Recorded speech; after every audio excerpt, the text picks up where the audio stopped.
presidenteng bangag. Baka sa nervyos suminghot siya. Suminghot siya. Masobra, sana mamatay na lang, ano. Ma-overdose. Hindi, tapos nun, ang sama ng dating sa kanya. Siya, banatan nyo. Ito mga sip-sip na mga nasa serbisyo, doon magkakaalaman Pagka in-orderan sila ng illegal orders, will they follow? So, tingin ko naman yung AFP, siguro yung itaas bangag na rin o kaya ano na rin, pera-pera. Pero yung sa ilalim, hindi. May puso yung nasa ilalim. Meron nga kayo nadinig na kernel kernel. So kahit walang general na tumayo dyan yung mga full kernel, at least meron ka nakita isang full kernel na gano'n ang isip. Ayaw na niyang magbigay ng personal na suporta kay Marcos na sa kanilang commander-in-chief because he has lost the moral ascendancy. Kung may full kernel na nag-iisip na gano'n, na malayo na sa ground, makita mo, mas malamang na yung mga nasa ibaba, mga nasa ilalim, nararamdaman lalo yan. Kasi, yan yung mga nakakamingle ng mga tao, no? Ng mga civilians. Kasi, yan yung mga nasa on the ground. Yung mga nasa itaas, panay na sa opisina na. Bira yung makita mo na isang opisyal na mga ganyang rangko na lumalabas pa, nakikiminggal sa mga simpleng tao. So, kung magbibigay ng mga order na gumamit ng puwersa, ayun, mag-away-away na tayo niyan. No? Mag-away-away. Tatayo na talaga. Galit kami niyan. Magpatayan talaga tayo niyan. Kasi AFP, hindi nyo dapat gawin yan. Hindi nyo dapat gawin yan. Lalo na kung hindi armado, yung babanatan lang, kung sunadahan lang, hindi tama yon. Ang dapat dyan, hayaan na lang, kung hindi kayo kung hindi kayo makadesisyon, hayaan nyo na lang ang taong bayan ang magdesisyon. Ganun na lang. Kesa yung maging instrumento kayo ng kademonyohan ngayong ginagawa sa Iran. You know, ang bottom line niyan BBM, no? Kung nakikinig ka. Ang bottom line kasi dyan, o kung sino man yung mga tao ni BBM, pakipanood sa kanya. Like, share, subscribe. Like, share, subscribe. Sabay ganun, ano. Ang, kay BBM, hindi naman magrarally ang tao kung walang issue. Pero na lang kung mga CPP, NP, NDF. Pero kita nyo, CPP, NP, NDF, kakampi niya no? Meron silang alliance.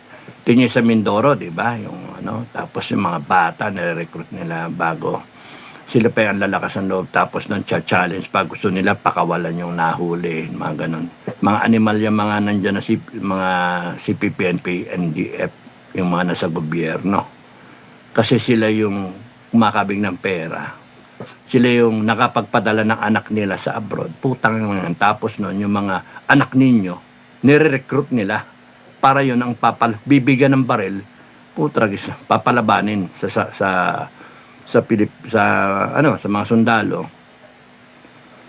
Mga walang yung mga yan. Kaya nga, kung ako lang masusunod, Madam President, kung ako lang masunod, ubusin lahat yan. Walang itira ba? Declare na outlaw lahat yan. Wala nang ano-ano, wala nang kemi-kemi. Basta, kung meron niyang mag-imbento ng ilaw na tinapat sa forehead mo, mag-iilaw ng pula, ibig sabihin, CPP, NP, NDF, bariling ka na kagad Tangin ng mga yan. Ang daming buhay sinira ng mga yan. Tapos sila, ang sarap ng buhay nila. Ngitin niya si Joma. Hanggang namatay na doon, di ba? Nandun siya, samantalang yung gera nandito, yung pakikibakan nandito, siya, nag-enjoy siya doon. Exile, kuno. Dapat yan, nahuli na yan Pinakawalan pa ni Cory noon. Mga yan. Tapos noon, dumami. Ngayon, fast forward, kay Digong, kay Tatay Digong, kumunti na sa TFL-CAC, konti na lang sila Ngayon, pagdating kay BBM, dumami nakita niyo yung video ng recruitment nila? meron pang meron pa silang ads sa NPA. Respektado mga babae, ginagalang mga babae. Sa NPA, may accounting. O ka, makasali kaya sa NPA. Puta sa gobyerno, walang accounting O nga naman, tarantado kayo sa gobyerno, walang accounting billion-billion, trillion nang ninanakaw nyo. Sa NPA, may accounting. Sa NPA, papatayin yung mga magnanakaw. Anak na po siya, meron ng recruitment. Kaya nga, si Raulo talaga. Ang lalakas sa loob, recruitment. Yan. AFP. Yan, kasi panay kayo West Philippine Sea. Panay kayo West Philippine Sea. Panay kayo missile nakatutok sa China. Panay warmongering kayo. War posturing kayo. Okay, tingin, CPP, NPA, NDF, dumami. Tapos kakampi. Nagrally pa ng harap-harap sa kalsada, di ba? Alak na po siya. Tapos, lumulusob na sa Menjola, di ba? Paano yan? Anong gagawin natin? Because you allowed it. AFP, PNP, you allowed it. And you are going to be investigated on pag gumikot ng gulong, walang keme-keme, walang walang favoritism, basta lahat kayo na enabling the CPP, NPA, NDF who allowed this to happen. Kasi may mga namamatay, may mga nare-recruit, may mga nasisirang pamilya. May mga bata na nasisirang kinabukasan. Kita niyo yung lawyer, di ba? Kita niyo yung sino to? Kailan lang nasa abroad tapos nasa Mindoro. Nahuli. Ngayon nasa Tanay, gusto nilang ipakawalan. Nakakawala na ba? Kaya nga, we have one fucked up country na nakakainit ng ulo. Pero ang masasabi ko lang sa inyo, it will end. It will come to an end.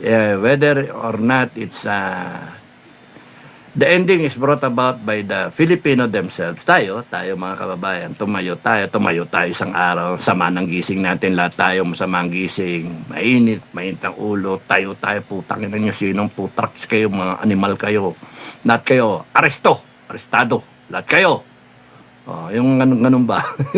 Hinihintay ko kung meron ba diyang matapang-tapang na magsasabi ng gano'n. Pinapanood ko yung mga general.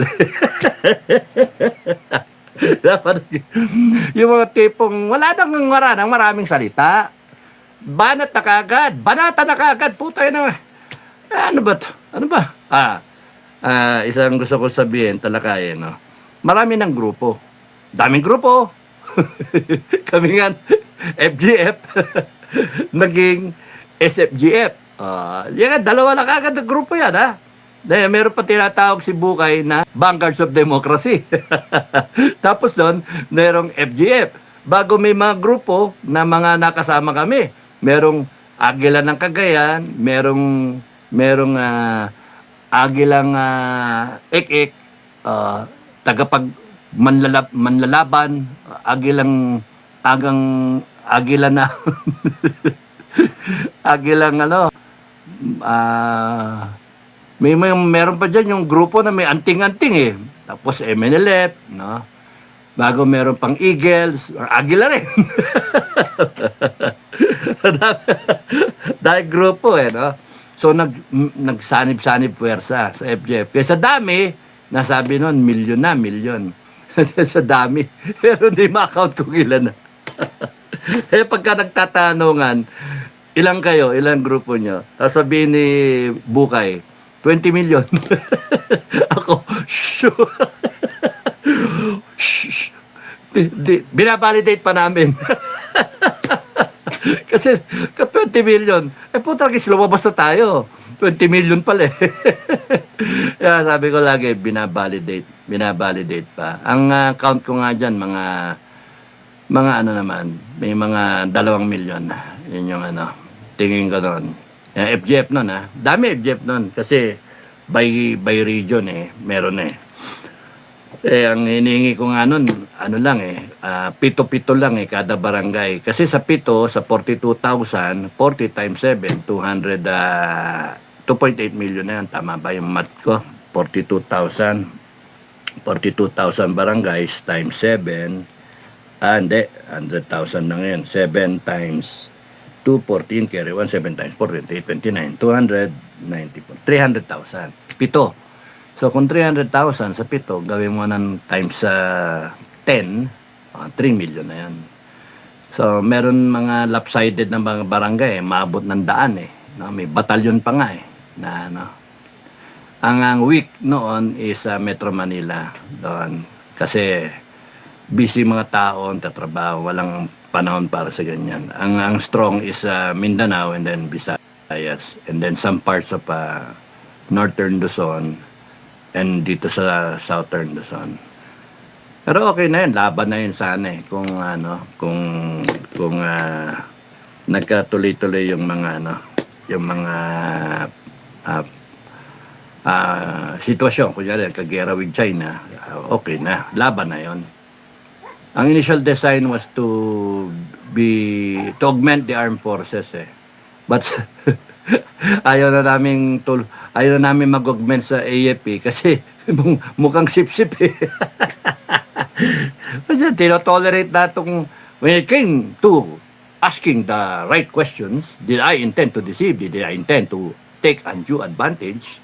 Am I doing the honorable thing? Parang hindi ba't namin susustentuhan yung bakit namin i-augment? Kaya kayo lang mag-gera, AFP Gerahin yung China, bahala kayo. Ang gagawin pa namin, hulihin namin kayo. Hulihin namin kayo. Sabihin namin sa ayaw namin ng gera. No? Lahat kayo mga rumor mongering na gusto ng gera. Sabi ko, ilagay sa container van, padala sa China. Lechonin kayo doon, okay lang sa akin. Sabihin ko sa kanila, with love. From the Philippines, with love. O, lechonin nyo na lahat yan. Pakain nyo sa mga buhaya nyo.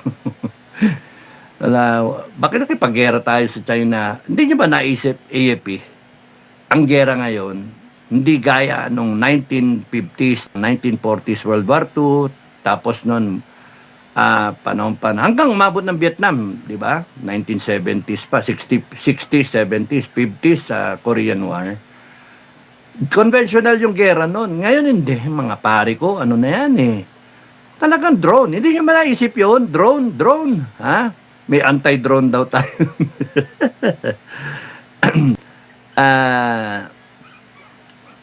Mano a mano, you are talking about 1.4, around 1.4 billion Chinese as against 100 million Filipinos. Doon pa lang, medyo mahirap ng patulan. Kumbaga sa kung manto-manto basketball na gagwardyahan, ang isang Pilipino merong 14 na nakagwardya. Isang Pilipino 14 na in-check ang kalaban. Okay, kung si Mang Pandoy, Tamukyo, kung sino mang Pilipino, may katapat na 14. 1.4 billion, 100 million. Diba? Simple math. Isang Pilipino, 14. Ngayon, kung gagamitin ninyo yung panahon ng Battle of Yultong, Korea, 10 BCT, 1,000 Pilipino laban sa 40,000 na in-check, ang ratio 1:40. May laban. Pero yung labanan noon, conventional. Conventional warfare.